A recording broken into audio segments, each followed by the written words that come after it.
There are moments in life when everything changes in a heartbeat. Moments that take you to places you never imagined and show you things that can never be forgotten. What I'm about to share with you is one of those moments. It's a journey that began on an ordinary morning and took me beyond anything this world can explain. I promise you, it's something you'll want to hear all the way to the end. Before we begin, I'd love to know where you're watching from.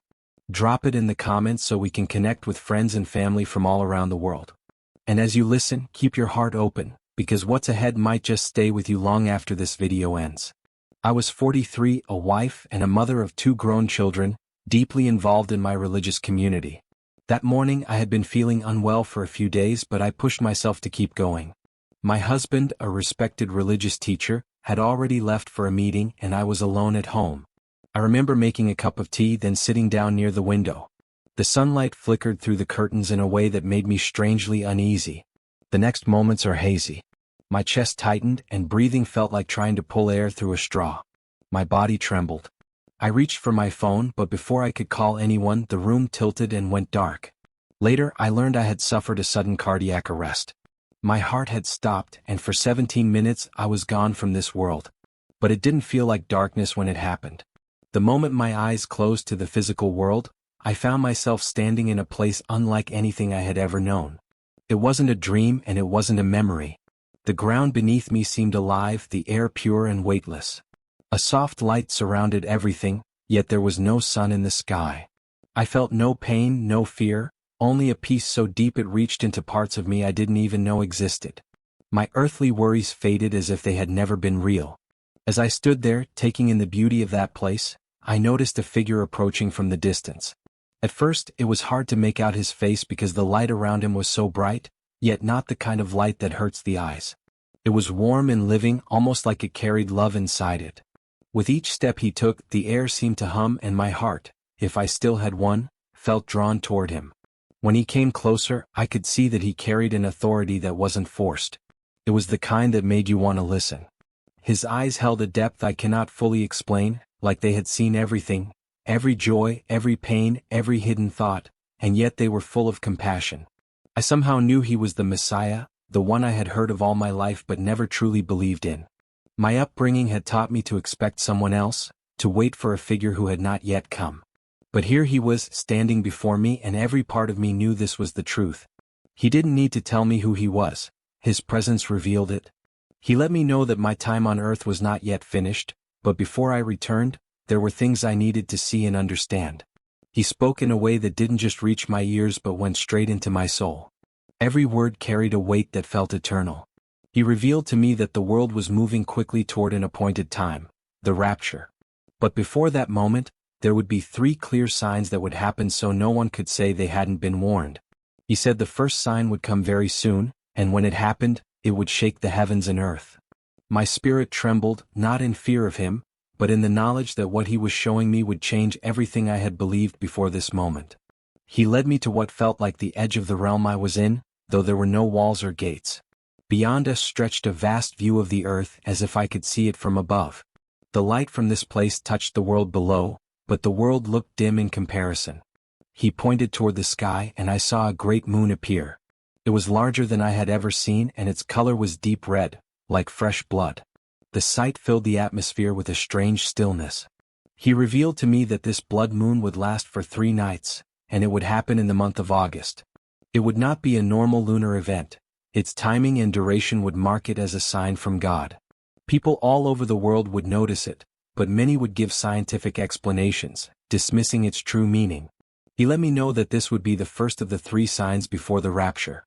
As I watched, I could see different places on earth, crowded cities, quiet villages, wide deserts, all under the same red glow. Some people stopped and stared at it in fear, others took pictures and some knelt in prayer. But I could also see many going on with life as if nothing had happened. My heart ached because I understood that this sign was meant as a final call for people to turn to him with all their hearts. He told me that after this sign, the second would follow quickly, bringing a wave of change no one could ignore. I could feel that what was coming next would be even more intense, not just in the sky but in the hearts of people. After the vision of the blood moon faded, I felt as though the very atmosphere around me shifted.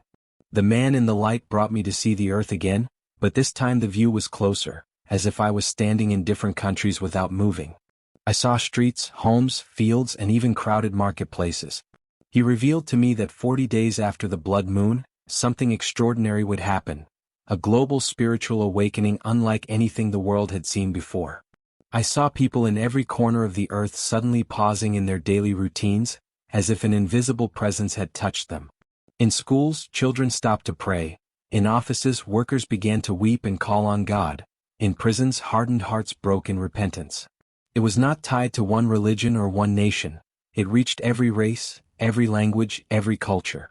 Some experienced visions, others dreams, and many simply felt an overwhelming pull to seek the truth about Jesus.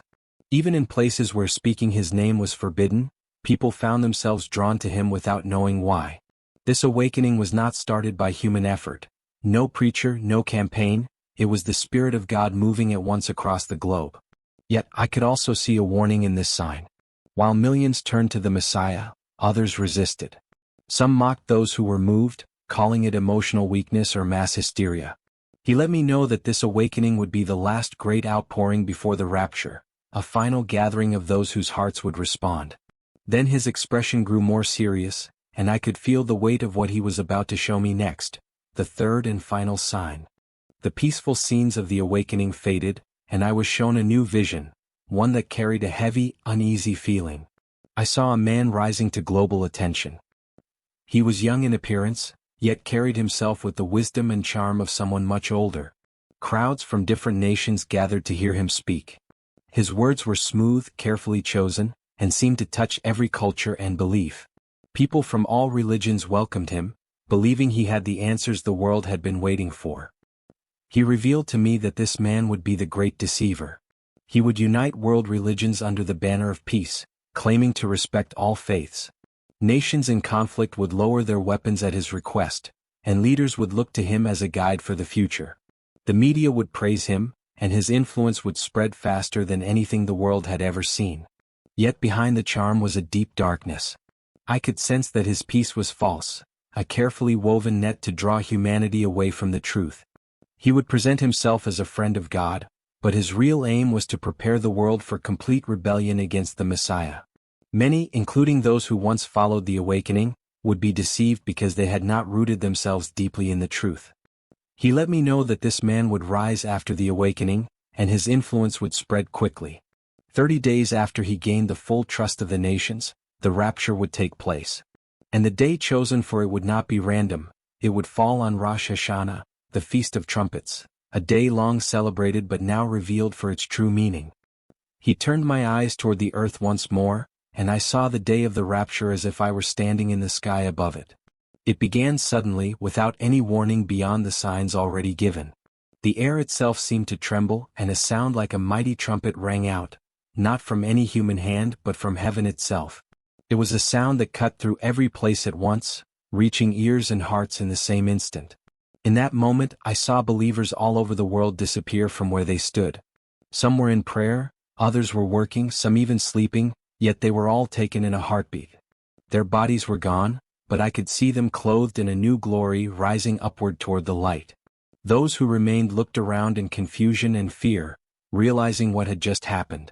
I was shown homes where one family member vanished while another stayed behind, churches half empty within seconds, streets where drivers were suddenly gone, leaving vehicles without control. The world erupted into chaos. News broadcasts struggled to explain it, leaders called for calm, and the deceiver stepped forward with soothing words to keep people from turning to the truth. He let me know that those taken were the ones truly ready, not just believers in name but those whose lives were surrendered fully to him. I understood then why he had spoken earlier about the parable of the 10 virgins. It was not enough to simply know about him. The lamps of the heart had to be filled with oil, burning brightly until the moment came. The vision left me with both awe and sorrow, awe at the glory of the moment, sorrow for those who would watch it happen and know they were not ready. The scenes of the rapture faded, and I felt the light around me grow softer. The man in the light told me my time there was over for now. I could sense a gentle pull as if something was drawing me back to where I had come from. The peace of that realm was so deep that I didn't want to leave, but I knew I had to. The next moment, I felt a heavy weight in my chest and a loud rush of sound in my ears. I opened my eyes to find myself in a hospital bed, with machines beeping around me and nurses moving quickly. They said my heart had stopped for 17 minutes but somehow had started again. At first I stayed quiet about what I had seen. But the images burned in my mind, and the urgency in my spirit grew stronger every day. I knew the message I had been given wasn't for me alone, it was meant for everyone. So, I began to share what had happened, starting with my husband. He listened, but I could see in his eyes that he didn't believe me. As a respected religious teacher, he had built his life around traditions that did not accept Jesus as the Messiah. To him, my experience was either a dream or something I misunderstood. When I shared it with members of our community, the reaction was even harsher. Some said I was deceived, others avoided me altogether. The more I spoke, the more alone I felt.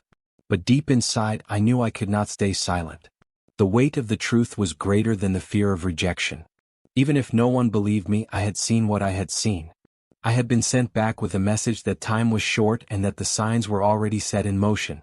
Since that day, I have carried this message everywhere I go. The signs I was shown are not far away, they are coming quickly, and every person will have to choose how they respond.